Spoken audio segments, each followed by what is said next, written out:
It's so nice to meet the two of you. Congratulations on In a Violent Nature. How crazy is that it's coming out to the world? Yeah, I can't know. wait to hear what everyone think. I mean, we've heard so much from festivals and stuff like that. It's nice to know the public is gonna be able to watch it all now. Well, I'm excited to Mhm. talk to both of you because I love this movie and it's so different from like any other horror thing I've ever seen. But I would love to hear just first, starting with Ryan, what were your thoughts when you were reading the script and becoming first joining the project? It was reading the script was great. Specifically, like having known, I knew Chris Nash's work ahead of time, and same with Shannon and Peter Koplowski. So when they brought me on board and explained kind of what the idea was, I was already like, all right, this is cool. This is something I haven't heard of before and or seen. And then when I read the script, I was just it like Chris likes to joke about it that it's just a boring script with a bunch of walking in it. And while there is walking in it, it's very descriptive. It's very well written. And when it gets to the scenes that you're, you know, waiting for, they're written exactly as what ends up on screen, which a lot of the times doesn't happen in a script. And that was one thing I was like, oh, I wonder if they're actually gonna go for this. Like they're gonna pull all of this off. Like that's fucking crazy. And they did. And they literally, it's like line for line, scene for scene. There's one specific scene that we'll probably talk about in a little bit too, that other people are talking about, and it's written exactly like that. And I think they actually added a couple things, if anything. Oh, I was gonna ask about like the kills, but we'll get to that in a second. Because Andrea, I also love to hear about your perspective because you get to play the most unconventional final girl, which is so cool. So, like, what was your kind of vibe reading the script and realizing how your role changes, we'll say, as the film kind of goes along? Yes. I think right now I'm just so interested in exploring scripts and art that really challenges your expectations of what's going to happen and that is different and new. And people are either going to really love it or they're going to feel a lot of feelings about it. And I think that's what's most exciting about this script because I think where yeah, it was so cool to read it and already be excited about it. And going into it, Chris Nash, he was just like very open to us bringing our own flavor to it, which was really freeing as an artist. And it was so cool to just play this badass final girl. Like Yeah. she has a very different flavor to her. Like you said, she's very, unique in her own way, which was really exciting to play and not feel like I had to put myself in a box. Yeah. Well, and then what was it like for you? Because a lot of the time, when Johnny is approaching, the camera is with him and we're hearing you more than anything. So what was that like for you as an actor to kind of be so much in the background and then come into focus? And how was that? Was that freeing as an actor? Was it challenging? What was that like? It was freeing. It was so cool. It was my first time ever playing with the camera in that regard, and I Cool. loved it. I feel like it really allowed us to create this intricate world that the camera could pick up, or at least got a sense of it from being Yeah. further away.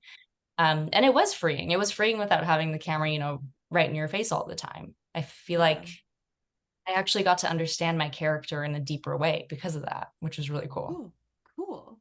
Yeah. Well, and right, then the camera's with you the whole time. You're walking a lot. There's a lot of slow walking.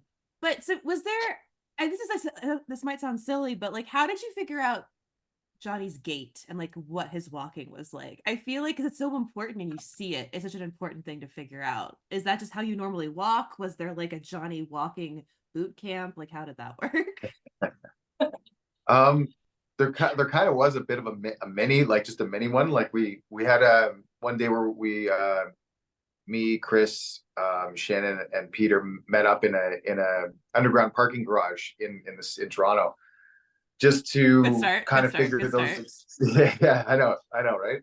But like just to figure those things out, like just to figure out the speed of Johnny and exactly kind of how he would move, and just we just walked through some scenarios, and I kind of did a couple of walks and talked to Chris about like if you want a different speed, if there's a different motivation for Johnny, like leading into the scene, what is that, and then like how fast should that be, sort of thing. So kind of figured a bit of that out ahead of time, and then kind of elaborated on that, and it was more about what what made sense while we were shooting to move at a pace that wasn't a snail's pace, but wasn't too quick at the same time.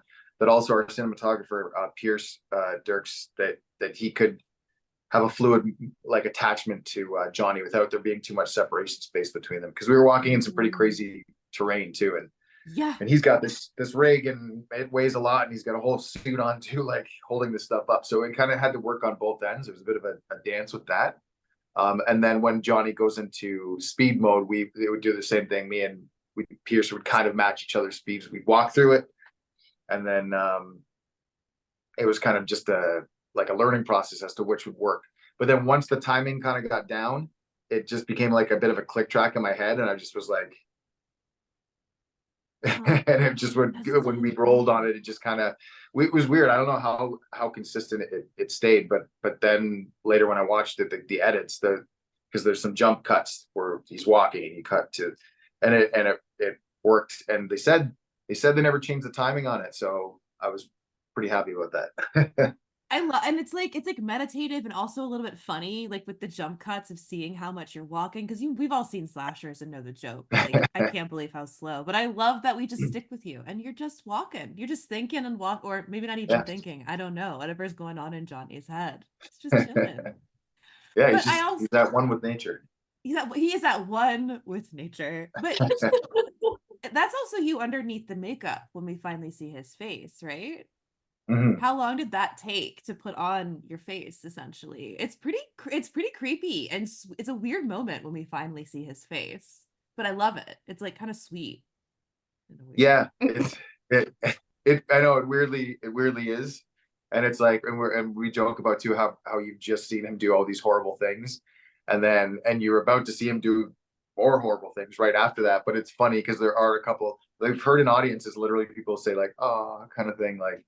I did. And I it's went, great because it is oh. that it's the, yeah, I mean, it's that moment where you get to kind of fuck with the audience, right? And show a little bit of empathy for him, but then before you just rip it right back and show that he's just this violent machine. But yeah, I mean that the makeup, yeah, that was a great. I mean, it was great to be able to work in that and to be able to still kind of emote through that. Steve Casanti did the makeup for that. It was about I want to say about a 3-hour process. So there's a cowl that covered my whole head, and then attachments that were put over my head, and then he kind of did the whole thing. Whoa. Gross. Did you get to keep the mask or get a rendition of the mask? I want a rendition of one of Johnny's mask to add to my wall, because that fireman's mask is so cool. Or firefighter, like old school firefighter mask is so cool. Yeah, Chris Nash designed that himself, actually. Of course he did. Yeah. You're a cool dude. But then, Andrea, there's a really cool moment that there's a shift where we kind of then now see you kind of like you are Johnny.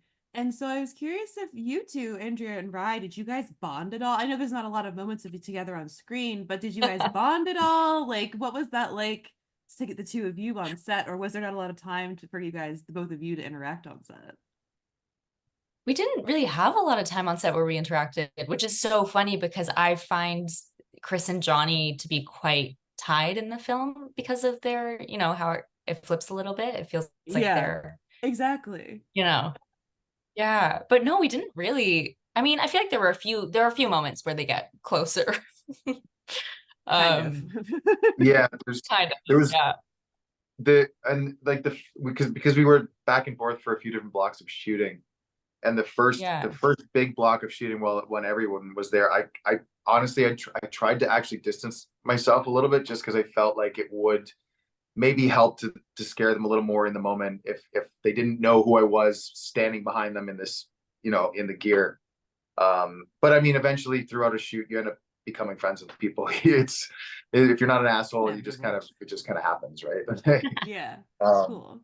So yeah, we all ended up kind of being buddies, and then I mean, we got the experiences of going to film the Sundance and all this crazy stuff too. So cool. What a cool experience. And then lastly, Rye, you got to do all these kills. We obviously have quite a few iconic kills in this movie, especially one that had me going, are you for real? Was there a favorite kill of yours that you were excited to kind of help execute? In scare quotes, obviously, they are real, everybody.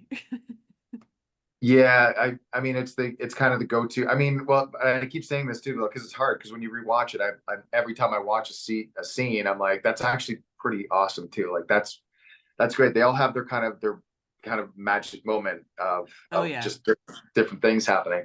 But there is the one that everyone's talking about, and it took a long time to shoot too. And there was actually I think a full year in between shooting up to the point where the effects start, and then we had to come back to that because we didn't have time to finish shooting that. So we had to come back to it almost a year later to No finish the rest of that, way. the yoga death scene. So that one was like that was one that stood out to me while reading the script, and then when we were doing it, just watching how it was done, and all of the steps and all the work they put into it.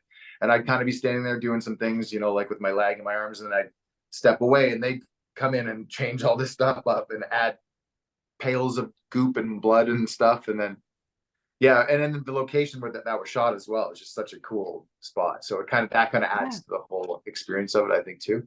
But Just edge of the cliff. there's Yeah. multiple scenes. There's the ranger death too, I think, is another one that's like that one stands out. That one was you knew it was gonna be gnarly when you're watching that in person and going like that's gruesome. Like there was so much blood. They were gonna actually extend that scene. They were gonna do every limb. Sorry, spoiler alert, but they shortened it because they got as far as they got into doing it, and we're like, no, we don't need to keep going. Like we have Could it. you imagine? That would I have been know, and like it's a half already an hour kill on screen.